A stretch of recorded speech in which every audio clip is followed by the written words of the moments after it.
My legs were burning. That kind of lactic acid fire that tells you your body is shutting down.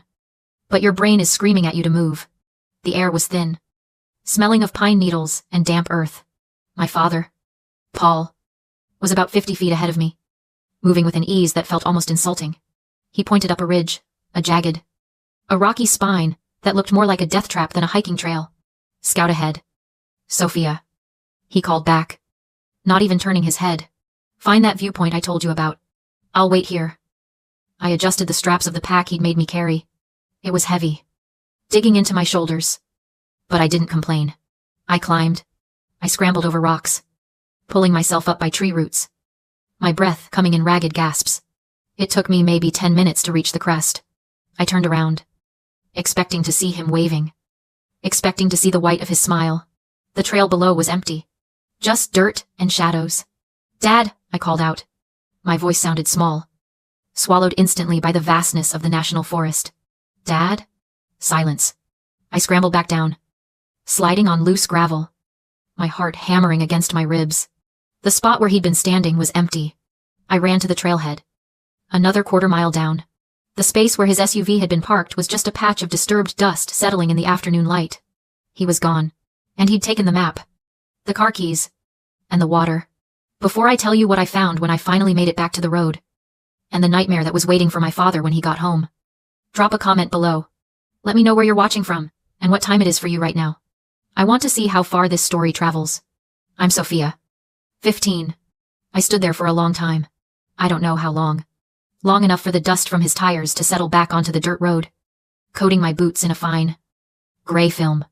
Long enough for the sun to dip behind the tree line, turning the light from gold to a bruised purple. I didn't scream again. Screaming was for people who believed someone was listening. The silence of a national forest isn't actually silent. It's a living, breathing thing. The wind hissing through the lodgepole pines, the snap of a twig somewhere in the underbrush, the chitter of a squirrel. But right then, it felt like the world had held its breath.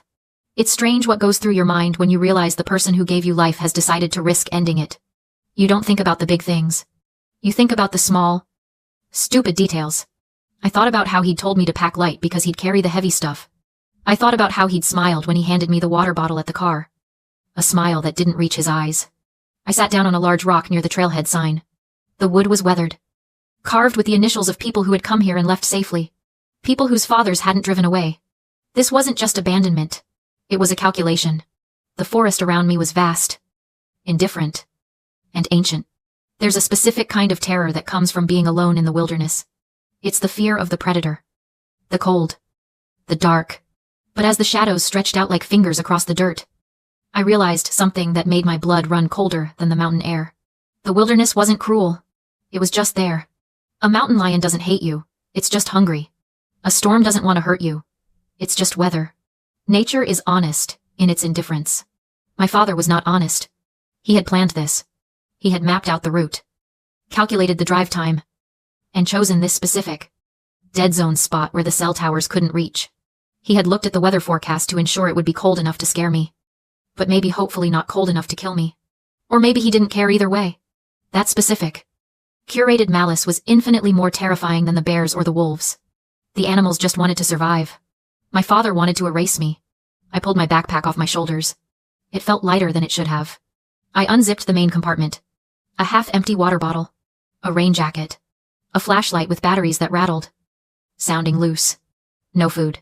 He'd kept the food in his pack, to balance the weight, he'd said. Panic tried to claw its way up my throat. Hot and acidic. I squeezed my eyes shut. Don't you dare. I told myself. Do not give him the satisfaction of your tears. I took a deep breath, inhaling the scent of pine resin and dust. I needed to think like Grandma Eleanor. What would she do? She wouldn't cry. She would assess her assets. I ran my fingers along the bottom seam of the backpack's inner lining. I felt it a hard, rectangular lump. Grandma hadn't trusted him. Not for a second. Before I left, she'd pulled me into her study, her face stern, and handed me a heavy, rubberized brick. It's a satellite phone, she'd said. Fully charged. Emergency beacon included. Sew it into the bag. Tell no one. At the time, I thought she was being paranoid. I thought she was just trying to ruin my chance to finally bond with my dad. Now, I ripped the stitching open with my house key, The phone fell into my lap. Black and rugged. I pressed the power button. The screen glowed to life. A bright green artificial eye in the gathering dusk. Searching for signal. 1 bar. 2 bars. I didn't call 911. I didn't call my mom. I dialed the only number that mattered. It rang once. Sophia, Grandma's voice was sharp. Immediate. He left me. I said. My voice didn't shake. I'm at the trailhead. He took the car. I'm tracking your signal, she said. Stay put. The extraction team is already in the air. I looked up at the sky, watching the first stars blink into existence above the tree line. I wasn't a daughter anymore. I was a survivor. And the war had just begun. The temperature dropped fast. It wasn't a gradual cooling. It was a sudden, biting chill that seemed to seep up from the ground itself. I pulled my knees to my chest, trying to conserve heat, and stared at the empty trail where my father had vanished. A normal person would ask, why did you go with him? Why did you get in the car? But the people asking those questions have never been a 15-year-old girl living in a house where affection is a currency you have to earn. And the exchange rate changes every day. I didn't follow him up that mountain because I was stupid. I didn't carry a 50-pound pack while he carried nothing because I was naive. I did it because I had been trained to believe that my value as a human being was directly tied to my utility. It started with Vanessa, my stepmother. She didn't yell. Yelling leaves echoes. She preferred the quiet, slicing comment delivered with a smile. Sophia, try not to be such dead weight today. She'd say when we were packing for a trip. We have enough baggage without you adding to it. She made it clear I was an overhead cost, a line item that provided no return on investment. And my father, he didn't defend me. He capitalized on it. I closed my eyes, and the memory of the conversation that started this whole nightmare played out against the back of my eyelids. It was 3 days ago. We were in the kitchen. The stainless steel appliances were gleaming, cold and sterile. We're going on a trip, Paul had said. Just us. No Vanessa. No kids. A real hike. Deep woods. I had hesitated. I remembered the last bonding trip, where I ended up babysitting Olivia and Mason while he drank scotch by the pool. He saw the hesitation. He leaned in, his voice dropping to that conspiratorial tone that always made me feel special. Even though I knew it was a trap. This is your chance. Sophia, he said. Show me you're not weak like your mother. Show me you can pull your own weight. Carry the gear. Navigate the trail. Prove you belong in this family. Prove you belong. That was the hook. That was the trap. The trap of normalized cruelty. I believed that if I could just carry enough, suffer enough, and work hard enough, I could buy my way into his heart. I believed that love was a transaction. If I provided labor, physical, emotional, silent labor, he would provide protection. So I took the heavy pack. I didn't check it because I trusted him to pack the essentials. I didn't complain about the weight because the weight was the point. The weight was my offering. Look, Dad. Look how strong I am. Look how useful I am. Please don't throw me away. I looked at the backpack sitting in the dirt next to me. I unzipped the main pocket again. The flashlight. The rain jacket. It hit me then. A realization so sharp, it felt like a physical blow. There was no camping gear. No tent. No sleeping bags. No food for a multi-day trek. He never intended to hike. He never intended to camp with me. The heavy pack wasn't full of supplies. It was just full of weight. Old towels. Rocks, wrapped in newspaper to give it bulk. He had loaded me down like a pack mule, not because we needed the supplies, but to slow me down. To exhaust me. To make sure that when he told me to scout ahead, I would be too tired to question him. Too focused on the physical task to see the betrayal coming. He had leveraged my desperate need to be useful to lead me into my own disposal. I wasn't a daughter to him. I was an obstacle he needed to drive into the woods and leave behind so he could go enjoy his real life. The sadness I had been holding back evaporated. In its place, something hot and hard began to form. It was the death of hope. And the birth of a cold, diamond-hard rage. He wanted me to prove I wasn't weak. Fine. I checked the satellite phone again. 3 bars. The extraction team was 18 minutes out. I wasn't weak. And I was done paying for a love that didn't exist. 2 black SUVs with tinted windows rolled up the dirt road, their tires crunching over the gravel that had been my only company for the last hour. A man got out of the lead vehicle. He wore a tactical vest over a suit, looking less like a ranger and more like a Secret Service agent. Miss Sophia, he asked. I'm Mr. Vance. Your grandmother sent us. I nodded, unable to speak. My throat felt like it was coated in sandpaper. He opened the back door of the SUV. The interior smelled of leather and expensive climate control. It was warm, a stark, artificial warmth that made me shiver violently as the adrenaline finally crashed. I climbed in. As we descended the mountain, the bars on my phone flickered back to life. LTE. 5 grams. The digital world came rushing back. Indifferent to the fact that I had almost just become a statistic. My thumb hovered over the Instagram icon. I knew I shouldn't look. I knew it would hurt. But I needed to know. I needed to see the architecture of my own disposal. I opened the app. Paul's story was the first bubble at the top of the feed. I tapped it. Photo 1. A panoramic shot of a sunset over a valley. But not from a trail. From a deck. A teak deck, with a fire pit. Tagged location, the Summit Luxury Glamping Resort. Photo 2. Vanessa holding a flute of champagne. Laughing. Her head thrown back. She was wearing a cashmere wrap. Looking cozy and rich. Photo 3. Olivia and Mason roasting marshmallows over a gas fire pit. They looked clean. Happy. Photo 4. A selfie of my father. Ideally lit by the firelight. He was holding a glass of scotch. Smiling, that charming, confident smile that had fooled everyone. Including me. The caption read, "Finally some peace and quiet in nature." Resetting with the crew. Peace and quiet. He wasn't lost. He wasn't looking for me. He wasn't even hiking. While I was shivering in the dirt, wondering if I would freeze, he was 20 miles away, drinking scotch and toasting to his freedom from the baggage. He hadn't just left me, he had erased me to upgrade his vacation.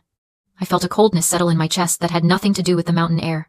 It was the death of the girl who just wanted her dad to like her. I exited Instagram and opened my messages. I typed 3 words. A trap. Where are you? The 3 dots appeared immediately. He was holding his phone. He was probably looking at it right now. Annoyed that his peace and quiet was interrupting him. The message came through a moment later. Stop the drama. Sophia. You wanted to be independent. Figure it out. Consider this a lesson in resilience. Find your own way back. I stared at the screen. Find your own way back. He didn't know I was in an armored SUV, paid for by the woman he hated most in the world. He thought I was still on the mountain. Or maybe walking down a dark highway. He didn't care. To him, this was a game. A power move. He was teaching the dog to stay outside so he could enjoy dinner. I took a screenshot. Then another. I saved them to the cloud. Mr. Vance. I said. My voice steady. Yes. Miss. How far is the Summit Resort from here? He glanced at the GPS. About 40 minutes. Good. I said. Take me to Grandma's first. We have some paperwork to do. I looked out the window at the passing trees. They didn't look scary anymore. They looked like witnesses. My father wanted me to learn a lesson. I learned it. I learned that he was a monster. And monsters don't get to live in castles. They get evicted. The iron gates of the Blackwood estate didn't just open. They parted like the Red Sea. Mr. Vance drove us up the winding driveway. Past manicured lawns that looked like they had been cut with nail scissors. I had been here before. For stiff holiday dinners where my father spent the entire time trying to impress Grandma Eleanor and failing. But tonight, it felt different. It felt like a fortress. When the SUV stopped, the front door was already open. Grandma Eleanor stood on the top step. She wasn't wearing a shawl or looking like a worried grandmother. She was wearing a structured blazer and holding a glass of iced tea that wasn't sweating. She looked like a general surveying a battlefield. I climbed out, conscious of the dirt on my face, the pine needles in my hair, the smell of fear sweat that still clung to me. She didn't rush to hug me.